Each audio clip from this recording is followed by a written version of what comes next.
മധുഹുകൾ പാടി പുതുനാരിയെ തേടി മഹർമാലയെടുത്തുകൊണ്ടത് പപ്പു പുതുമാരൻ ഇതാ വരുന്നേ മാരൻ ഇതാ വരുന്നു.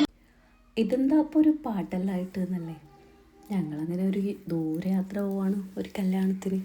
3 മണിക്കൂറോളം നീണ്ട ഒരു യാത്ര. കാസർഗോഡ് ഉപ്പാൻ്റെ നാട്ടിലേക്കാണ് ഈ ഒരു യാത്ര. ഉപ്പാൻ്റെ പെങ്ങളെ മോളെ കല്യാണമാണ്. ജനിച്ച് വളർന്ന് നാടെത്തും തോറും മനസ്സിലൊരു നൊസ്റ്റാൾജിയാണെന്ന് ആരോ പറയാറില്ലേ, അതുപോലെയാണ്. അവിടെ എത്തിയപ്പോൾ മാൽപ്പൊരിയൊക്കെ കണ്ടിട്ട് അതൊക്കെ വാങ്ങിത്തന്നു നമ്മൾ. ഇതൊക്കെ നമ്മളെ നൊസ്റ്റാൾജിക്ക് ഫുഡാണ് കേട്ടോ. നമ്മൾ തറവാടും കഴിഞ്ഞ് അങ്ങ് ഫോറസ്റ്റിലൂടെ പോയിട്ട് അടൂർ പാണ്ടി എന്ന സ്ഥലത്താണ് കുഞ്ഞുമ്മാൻ്റെ വീട് വരുന്നത്. അങ്ങനെ അവിടെ എത്തി പോയോ അവിടെ ഉപ്പാനും ഉമ്മാനും കണ്ട്. ഇതാണ് കേട്ടോ നമ്മളെ ഉപ്പാൻ്റെ ഉമ്മ.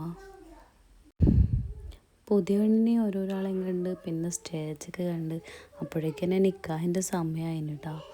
3 മണിക്കാണ് നിക്കാഹിന് വേണ്ടിയിട്ട് ഇറങ്ങുന്നുണ്ടായത്. ഇവിടുത്തെ ഒരു ചടങ്ങാണ്. നിക്കാഹിന് ഇറങ്ങുമ്പോഴേക്ക് പെണ്ണിൻ്റെ തലയിൽ തേങ്ങാപ്പാൽ കൊണ്ട് എല്ലാവരും ഒന്ന് തലയിൽ തേച്ച് കൊടുക്കൽ. ആൾക്കപ്പോഴേക്ക് സങ്കടമൊക്കെ വന്ന് തുടങ്ങിയിട്ടുണ്ടാവും. അങ്ങനെ ഉപ്പാനെ എല്ലാവരും കെട്ടിപ്പിടിച്ച് കുറേ നേരം കരഞ്ഞ് പിന്നെ നിക്കാഹിന് യാത്ര പറയലായി. അപ്പോൾ പിന്നെ നല്ലോണം കരച്ചിലായി. അങ്ങനെ ഓരൊക്കെ നിക്കാഹിന് പോയി. പിന്നെ നമ്മൾ രാത്രിക്കുള്ള റെഡി ആവലൊക്കെ.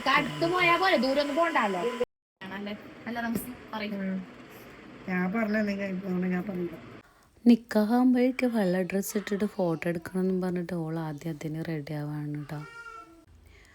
അങ്ങനെ ഓൾ റെഡിയെല്ലാം ആയിക്കഴിഞ്ഞ് ഓളെ കുറച്ച് ഫോട്ടോഷൂട്ടെല്ലാം ഉണ്ടായിരുന്നു. ഞങ്ങൾ കുറച്ച് സെൽഫി കൊടുത്ത് അതൊക്കെ കഴിഞ്ഞ് അവിടെ വെൽക്കം ഡ്രിങ്ക് റെഡി ആയപ്പോൾ ഞങ്ങൾ അതും വാങ്ങി കുടിച്ചിട്ടാണ്.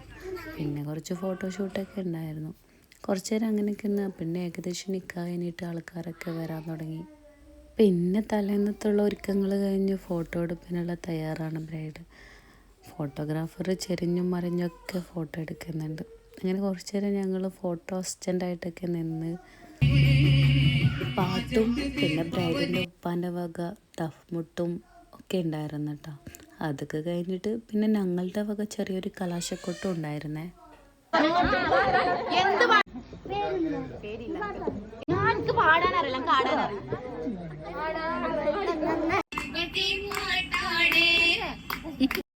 പിന്നെ ഫോണൊക്കെ ഓഫ് ആയതുകൊണ്ട് ഞങ്ങൾ വർത്താനൊക്കെ പറഞ്ഞ് എപ്പോഴോ കിടന്നുറങ്ങി. പിന്നെ കാണുന്നത് പിറ്റേ ദിവസം രാവിലെയാണ്. രാവിലെ തന്നെ ഉണ്ടിയും തലേന്നത്തെ മസാലയാണ് ഇട്ടുണ്ടായിന്. പിന്നെ മീൻകറിയും പൊറോട്ടയെല്ലാം ഉണ്ടായിരുന്നു. നമ്മൾ ഉണ്ടയാന്ന് കഴിച്ചത്. അപ്പോഴേക്കും ബ്രൈഡിൻ്റെ മേക്കപ്പ് ആർട്ടിസ്റ്റൊക്കെ വന്ന് ബ്രൈഡ് റെഡിയായി. അങ്ങനെ ഓള് ഭക്ഷണമൊക്കെ കഴിച്ച് നമ്മൾ കുറച്ച് ഫോട്ടോഷൂട്ടൊക്കെ നടത്തി. ഓള് പിന്നെ കുറച്ച് ഫോട്ടോഷൂട്ടിനും ഔട്ട്ഡോർ പോയിന് കേട്ടോ. പിന്നെ ഉച്ചയായപ്പോൾ ഞങ്ങൾ വേഗം ഫുഡൊക്കെ കഴിച്ച് പിന്നെ ചെക്കൻ്റെ കൂട്ടുകാർ വരാനായി എന്ന് പറഞ്ഞപ്പോൾ ഞങ്ങളത് കാണാൻ വേണ്ടിയിട്ട് നേരെ മോളിൽ പോയി കണ്ട.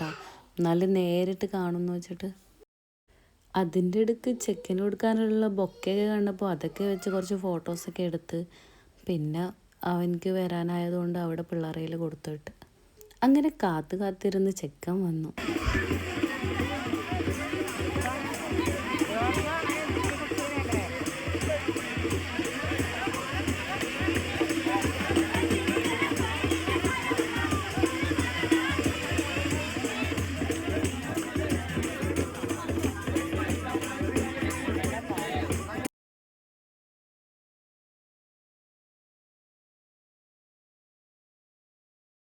നീണ്ട പാട്ട് മാത്രമല്ല കേട്ടോ, ചെക്കൻ്റെ പഴയ ഫോട്ടോ വെച്ചിട്ടുള്ള ഫ്ലെക്സും പഴയ ഫോട്ടോ വെച്ചിട്ടുള്ള ഒരു കാർഡും ഒക്കെ ഉണ്ടായിരുന്നു കേട്ടോ. ഞങ്ങൾക്ക് മുകളിലൊക്കെ അതൊക്കെ ഇട്ടാന്നായിരുന്നു. ടെൻഷൻ അടിച്ചിരിക്കുന്ന ബ്രൈഡിനെ ഇവിടെ കാണാം. അങ്ങനെ ഉള്ളിലെത്തിയിട്ടും പിന്നെ ഒരു പാട്ട് നിർത്തുന്നുണ്ടായിട്ടില്ല കേട്ടോ. അങ്ങനെ പാലക്കായിട്ട് അമ്മായിമ്മ പെണ്ണിനെ റൂമിലാക്കി കൊടുത്ത് അതൊക്കെ കഴിഞ്ഞ് അവളെ കൂട്ടിക്കൊണ്ടുപോകുന്ന ചടങ്ങാണ്. വീണ്ടും സങ്കടങ്ങൾ നിറഞ്ഞ അകത്തളം. ഉപ്പയും കരഞ്ഞു, ഉമ്മയും കരഞ്ഞു, ഞങ്ങളമാറും എല്ലാവരും സങ്കടത്തിൻ്റെ ഒരിത് കണ്ടു നിന്നാൽ ഞങ്ങൾക്ക് പോലും സങ്കടമായി. അങ്ങനെ ഞങ്ങൾ അമ്മൂട്ടി ഇനി ഓൻ്റെ പെണ്ണായിട്ട് പോവുകയാണ്. കാസർഗോഡ് നിന്ന് ചെറുവത്തൂരായതുകൊണ്ട് തന്നെ ഇന്നവർ വരില്ല, നാളെ വരുന്നതിന് നമ്മളെല്ലാവരും പോയിട്ട് അവരിങ്ങോട്ട് വരും എന്നാണ് പറഞ്ഞത്. അങ്ങനെ അന്നത്തെ പരിപാടിയെല്ലാം ഏകദേശം കഴിഞ്ഞുകൊണ്ട് പിന്നെ രാത്രി ഞങ്ങൾ കിടന്നുറങ്ങി. പിന്നെ പിറ്റേ ദിവസം രാവിലെയുള്ള കാഴ്ചയാണ് ഈ കാണുന്നത്. 10 മണിക്ക് ബസ് വരുമെന്ന് പറഞ്ഞുകൊണ്ട് തന്നെ എല്ലാവരും രാവിലെ തന്നെ കുളിച്ച് റെഡിയായി. 10-11 മണിയായിരുന്നു ബസ് വരാൻ.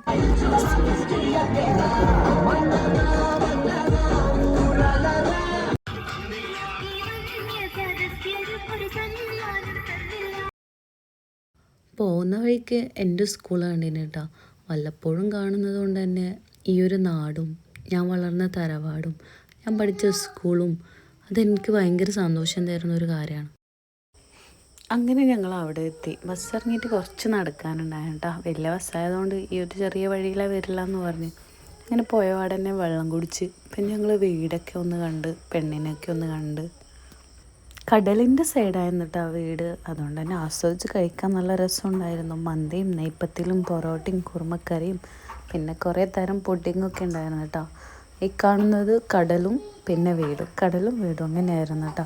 അങ്ങനെ ഞങ്ങൾ ഭക്ഷണമെല്ലാം കഴിച്ച് കുറച്ച് നേരം കടൽ തീരത്ത് പോയിട്ട് നിന്ന് നല്ലൊരു വൈബുള്ള സ്ഥലമായിരുന്നു കേട്ടോ. അങ്ങനെ ദിവസങ്ങൾ നീണ്ടു നിന്ന പരിപാടി കഴിഞ്ഞ് അവർ വീട്ടിലേക്കും ഞങ്ങൾ ഞങ്ങളെ വീട്ടിലേക്കും തിരിച്ചു പോവുക.